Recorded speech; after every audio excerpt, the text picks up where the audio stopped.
Hey all, it's Friday and we're back at you with a blind as we promised, including the Eagle Rare 12 year. We got a bunch of, as you can see, not to my approval, but Trenton just had to go with it. We got a bunch of 12-year bourbon out here. Look, if we're gonna do a proper 12-year blind, we got this isn't centered, I don't think. Sorry.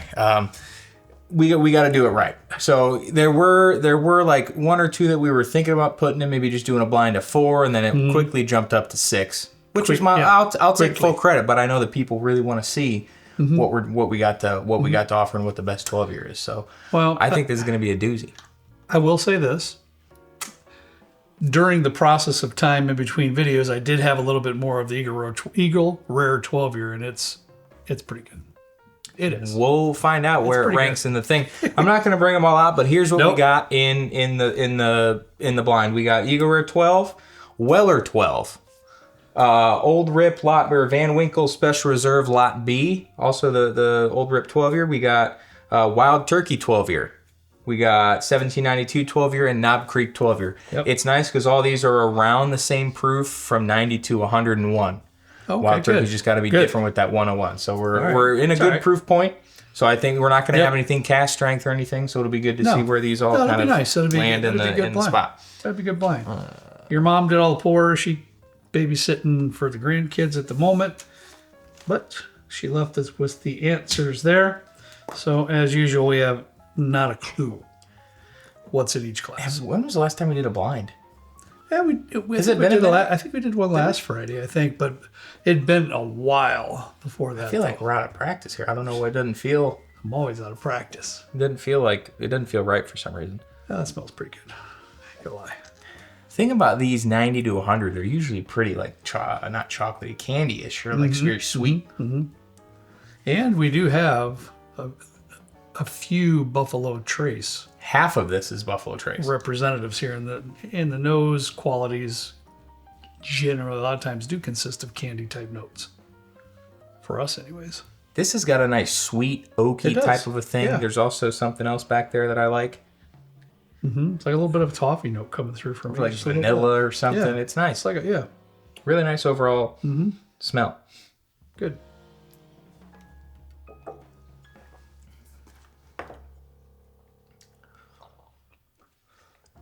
Something happens. All right. Have you ever like set a pop down on your nightstand or when you're outside and you're hanging out and then you just open it and then you forget about it and you go back to drinking? It's been like 3 hours and it's just flat as can be.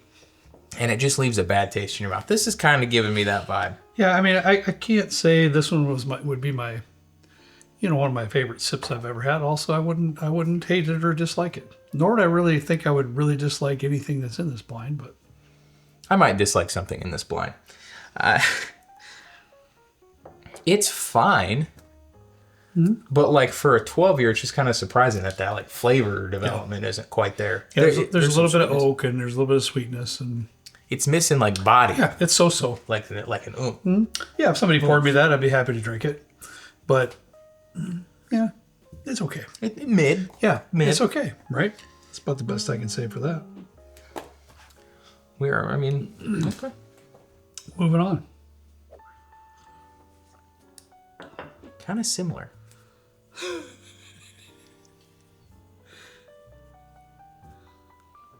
get like an orange vibe in it. I was just gonna say that seems like a little bit of an orange zest is what I was gonna say.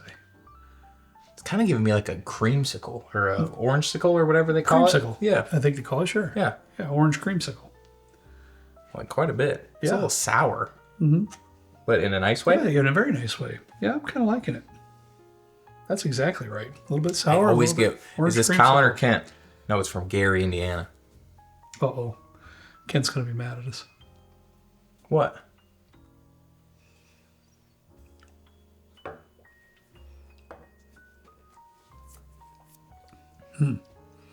Okay. What do you think, bud? It really carries through the orange is still kind of on the back end, but something about it again is reminding me a little bit of A, where it's just kind of flat on the front. I kind of dislike that one a little bit more than A.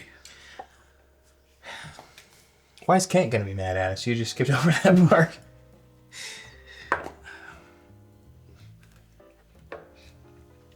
This is driving me nuts too. It's not centered. Kent wanted us to talk about the golf outing, Trenton. We can talk about it as we're sitting a little bit here, guys. We're having our second annual charity golf outing coming up here very soon, somewhere in July 26th. July Saturday. 26th. And it's for suicide awareness. Every penny that we receive will be going directly to help suicide awareness. So Trenton and or Kyle, they'll be working together on this. There will be a link in the description of this video. Yes. For signups. We have room for signups. We gave it to our patrons for a couple of weeks, so they've had opportunity. And now we're bringing it out to you, our greater YouTube community.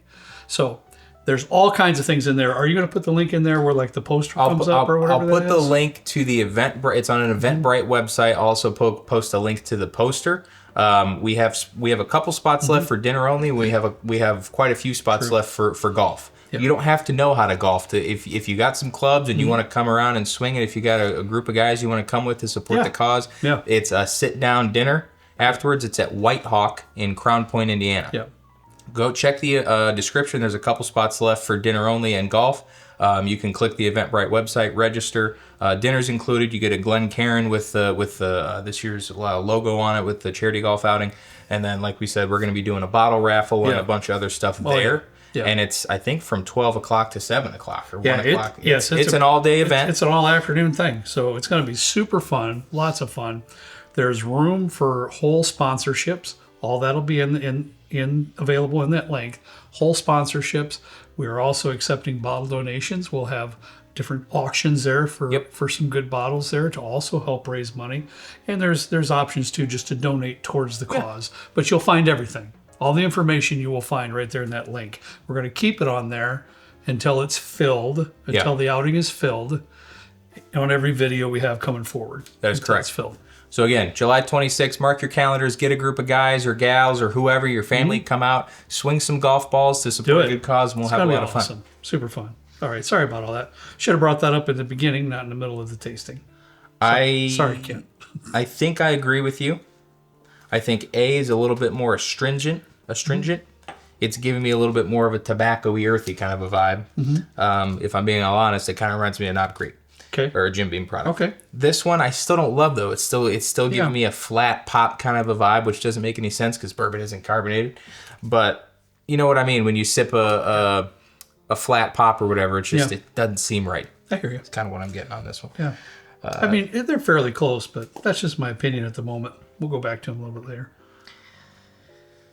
All right, moving on to C, bud. Now that smells really nice. It does. Yeah, vanilla. Like a grape vanilla. No, the grape went away now. I went in there a couple times. I wasn't catching grape. And a lot of times you're right with that grape note. I wasn't getting it. That's super weird. Doesn't mean you're not right, but yeah, I'm getting some beautiful vanilla notes there and a little bit of barrel note. That's really nice.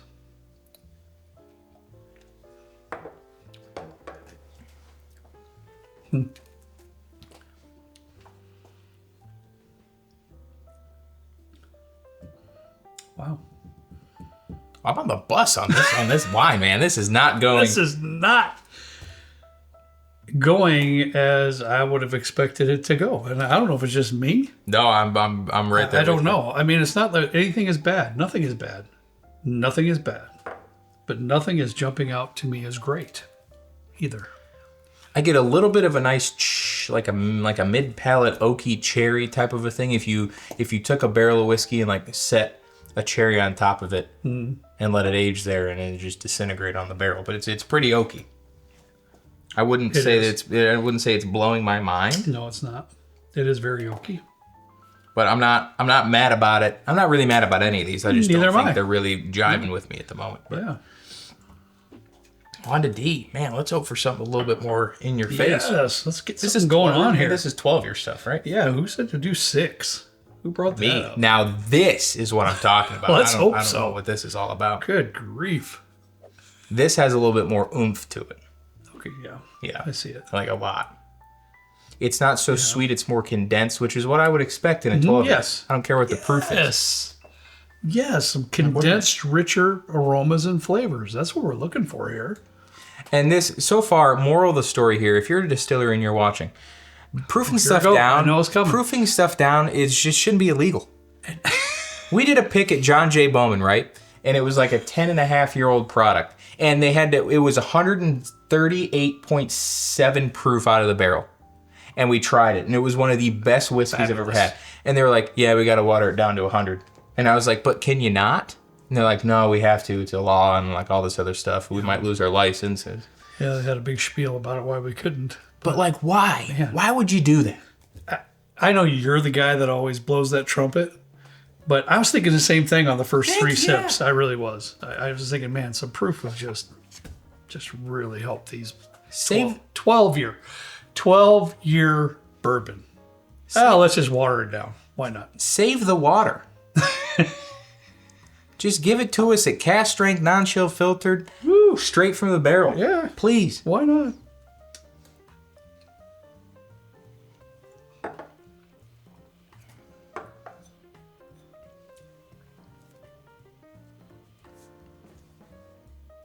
That's like licking a log. You do get a little bit more flavor with it. It is a little bit fuller, but it is oaky and it's earthy dominant. Yeah. So you got some tobacco in there, some leather, and some oak dominant for me at the moment. I'm missing in this one. I'm missing some sweetness. Mm-hmm. It's like it's got some. It could be very, very well rounded. But it's missing really much sweetness at all that I'm getting. Sure. If I do, it's this like really dark molasses burnt kind of a sugar type of a thing. Okay. A little bit of fruit coming out of that one, a little bit of cherry. This is the second sip, but I think Trent hit it nail on the head. Some of that sweetness is that burnt type sugar. I like that. It's like if you went into a rick house and you see the barrels that are like leaking, and you just take a paint scraper and just collect a bucket full and just melt it down. Yep. That's almost like, and then you add water to it. There you go. That's kind of what I'm getting. That's what you got, right? All right. Okay. I guess we got to move on. Was this E? Yes. Ooh. That's a little bit more sweetness on the aromas anyways. But I wouldn't say it's as sweet as A, B, or C. It's kind of like a nice in-between because I still get a little bit of I'd say it is, but maybe not quite as A, but B and C I would say yes. But it's almost like a cantaloupe. Oh yeah? Melon. Like a honeydew or something that's been... Okay. Yeah, I talked about this before. When you go to the store and you're trying to find a good melon and you got to pick them up and sniff them. And then they smell like rotten, or like, they smell like they're fermenting. Really? Yeah, okay. That's how I pick a good cantaloupe. The funkier my cantaloupe is, usually the better and like more ripe. Really? All right. Yeah, it is. I'm gonna try that. I'm gonna try it. I'm not responsible if you try my method and you end up getting bugs or worms or anything in your cantaloupe. Now, I've thumped a few melons in my day. I'm sure you have. I have, and that's how I usually can tell. Poor kid.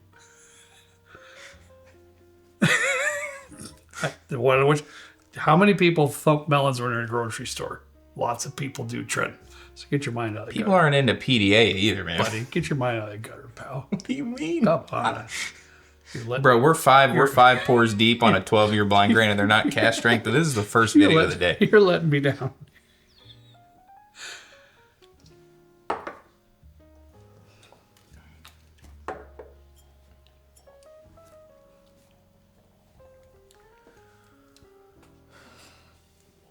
This is like what I would imagine D would be like if it had a little bit more sweetness to it, but it's dialed down a little bit on that oak. Yes, I would say so. Still doesn't blow me away. Does it blow you away? No. That's why I'm just waiting for that moment. I'm just waiting for it. It hasn't happened yet. A lot of these are really good. Yeah. Oh, no, no. And here's the thing that I'm thinking about going into, what is this, F? We've tasted through 5 of them. And we've tasted Lot B. We've tasted, well, I don't know that for sure. We've probably tasted Lot B and all these other really good ones. And I'm looking at these, and I would pick all these up off the shelf and drink them every now and then at my house. Sure. But yeah, if I opened it and poured it, I'd be like, man, good palate cleanser, but a good start. Yes. We're talking about 12-year bourbon though. I'm waiting for one to just slap me across the head. This might be it. This might be the most profound nose so far. Yes, for sure. Now, I don't know what profound means. I couldn't describe it. But in my head, it makes sense as the term to use. It's a good word. It is. It's a good descriptor. I like it. There's a lot going on here. There's definitely some toffee going on, a little bit of cherry. There's definitely some sweetness. Like it. I just like smacked my lips like it was kind of chewy.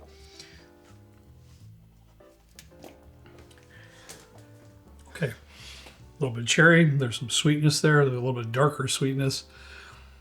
Probably more along the lines of a darker stewed brown sugar type thing. But there's a slight bit of cherry in there too.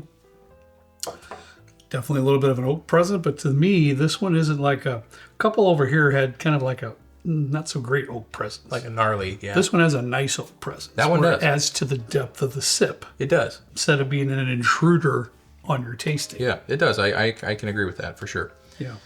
Now, this is going to be the toughest part. And I'll say this. I was going into this not with like high expectations,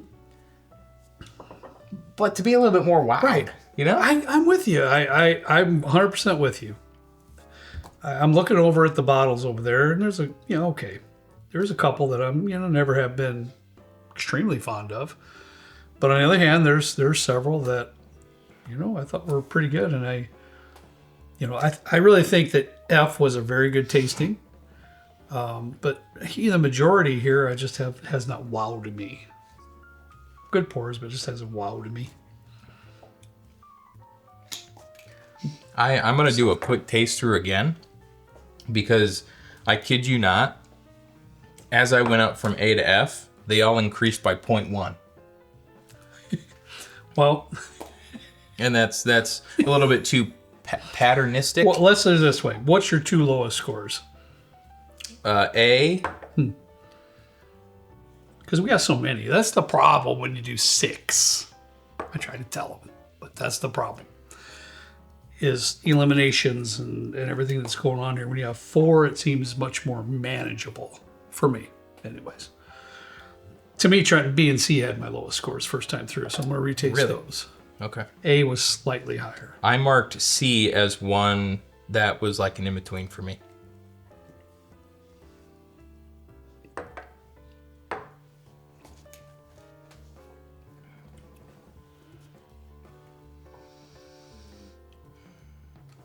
Man, this is really tough, honestly. Yeah, it is.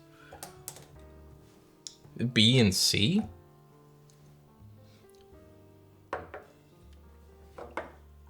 Okay. Ooh. I'm gonna push B out. Yeah, I'm with you 100%. That's where I'm at. That did receive my lowest score first time through, and in tasting the two, I'm good with pushing that one out first. No, my luck is probably Wallace Turkey 12 year. It is what it is. I'm not gonna guess. I'm trying not to be subjective here. I can be completely honest too. I haven't picked up on anything that I thought, oh, that's that. Oh, that's this. I have not. I haven't either. Sometimes I do that in blinds, and sometimes I'm wrong, of course, and sometimes I'm right. Today, I haven't had any moment where I thought, oh, okay, that's that one. But, anyways, if B is Eagle Rare 12, I'll eat that stinky Swedish fish on a video. Because I'd be very surprised. I'm gonna push A out in 5th. Ooh, I don't know. Now you're hurting me just a touch. Give me a second. Hey man, tell me I might differ from you, please. Because I'm gonna push C in 4th.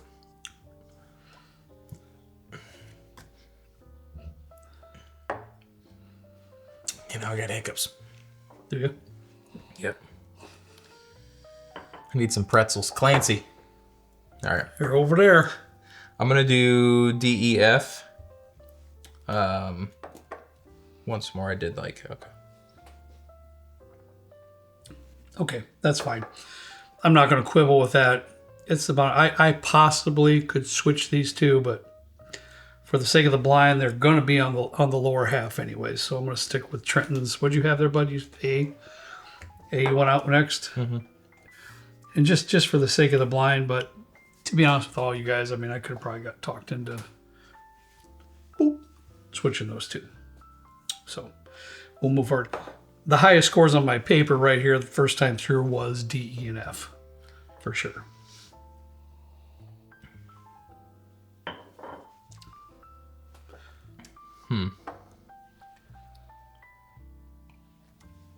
My next highest score was F, and I'm really not sure tasting it again that would be my next one, or my first place. Because F as of the initial pass through this, F was my highest.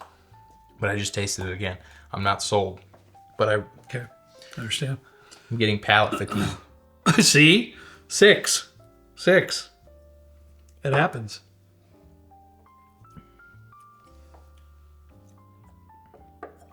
I gotta push D out next. Yeah, I'm with them on that one. That's exactly how my score went. I tasted these two just to be sure. D is nice. It just has a little bit too much of this like plywood type of a note. I don't know how else to describe it, but yep, it's that oak note that I referred to earlier. That's an intruder into your sip rather than being a complementary player. Yeah, I agree. Yeah, I agree. Okay, I don't think I gotta taste this F. The aromas on F, Trenton, are very nice. F has for me the best nose of the bunch so far. Man. Yeah, I can't go otherwise. I've got to push out E, and then F. So there we have it, bud. All right. So we not quite in order, but pretty dang close. We are in order. Oh, I see. Yeah. Okay, I get what you're saying. Yeah, I mean, I could have went with a couple of different things there, but it was on the bottom half, and there's no need for that. So we have to call Mom down here. She's not coming down here. Brixton's here, so we'll just read it off. She gave me this. Oh, we have the key. That's right. My bad. We have it right here, and I will not let Trenton see it because, as usual with blinds, and especially with us, I got the bottles over here. Yeah, especially with us, this gets to the embarrassing part. I'm embarrassed all the time, so this is nothing new. This is just like everyday life. It's exactly true. I was just saying, when you guys are doing blinds, don't worry about it. It took me a while to get over that hurdle. Don't worry about it. It's tasting. Also, it's tasting. We will be at Limestone Farms on Wednesday with Cam. Oh, Cam from Drums and Drams. Check him out. He's got a really good talent. He had said that Eagle Rare 12 was like the best shelfer in his review for Patreon. I don't know if he posted it on YouTube, but we saw it on Patreon. All right. I'm gonna have to disagree. We'll see. We'll see. We'll see based on this. Be careful. But even then, after the initial video that we did, I was still like, I don't know that I agree. Palates are subjective, but I think me and Cam might have a little head to head. I don't know when we're at Limestone Farms. He's helping us do a barrel pick. You're already harping at Phil to do a taste off, dude. I would. And now you're knocking on Cam's door. You better watch yourself. I may not have won Matt Madness 2 years ago. My God, please. But I got one of the better palates out there. Lord mercy, I don't. So I'm okay. All right, here we go. What's the last place, brother? What you got? Last place is B? Yeah. Take a wild guess what it is. Weller 12. It is. Eric's gonna be be disappointed. And honestly, I absolutely do apologize. Eric's one of my love Eric. One of my dearest friends, and what an amazing man, really.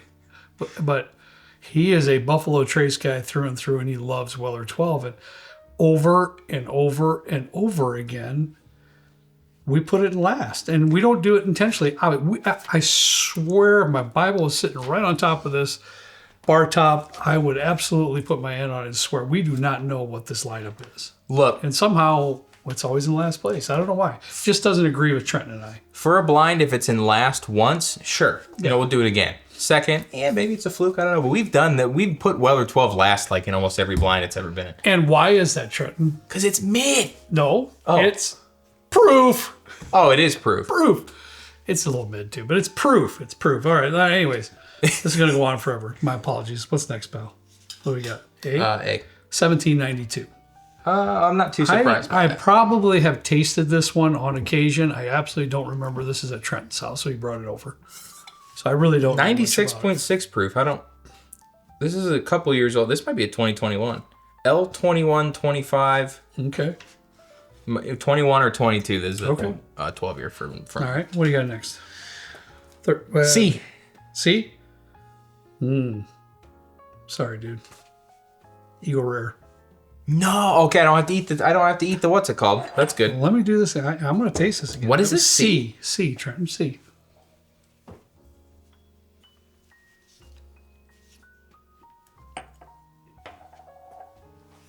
Okay. Yeah. Oh, well.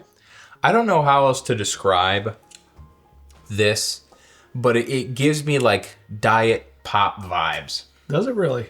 So like it gives you that aspartame, like that type aspartame, vibes. and not aspartame in particular, but it's like there's something about it where I drink like the 10 year, and I still like this better than the 10 year, but it's got this like off flavor compared to like something else. I don't really know where I'm going with that. Again, I'm going to reiterate: if you find it and you're patient, and you get it for $50, it's still a heck of a good bottle for $50. Heck of a buy. Yeah. Okay, buddy. What's next? Okay. What do you got? D. D is Wild Turkey. I am shocked how this is going. Actually. I'm getting a little bit more nervous. I am too. I'm very surprised of what's left over there. To tell you the truth. All right, what you got next? E's in second place. That's the Van Winkle 12 year. Now, so go ahead. Old Beamer coming in. What is up with that? Yo, you got to be fuming. What's up with that? No way. What is it? Yeah, that's F. I gotta taste it again. That's wild because I said that A was. I put on my paper. I put Knob Creek 12 as A, and that was what? That was 1792. It's good. It's great. My biggest surprise here, Trenton, is the Van Winkle, because that one through the years has kind of been down here. Not here, but here. Yeah. Today it's second place. Weird. I'm really surprised that it beat this, and not to like rub it in your face or anything. Oh, that's all right. I'm surprised you didn't pick up any of those notes on that. Wild Turkey 12 has been kind of an anomaly for me when it comes to Wild Turkey products. I loved it at the beginning, but it's kind of fell off the table a little bit for me personally. Is this the first one you got? No. Okay. That's the second one.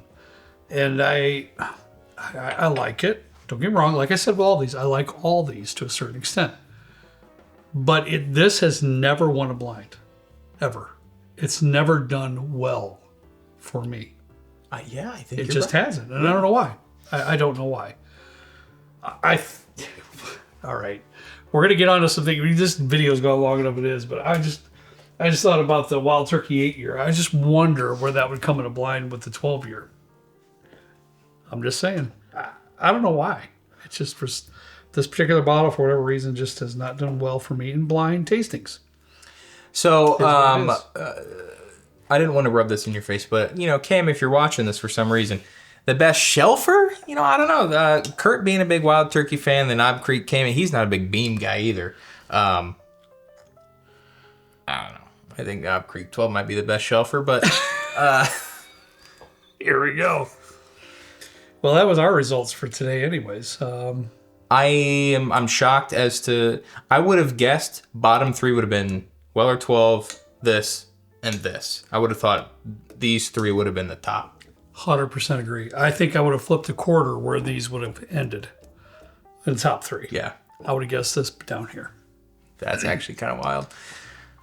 All right, well, there you have it. You never know what's going to happen on a blind tasting, especially when you're trotting out 6. Yeah. That adds more difficulties, in my opinion. So yeah.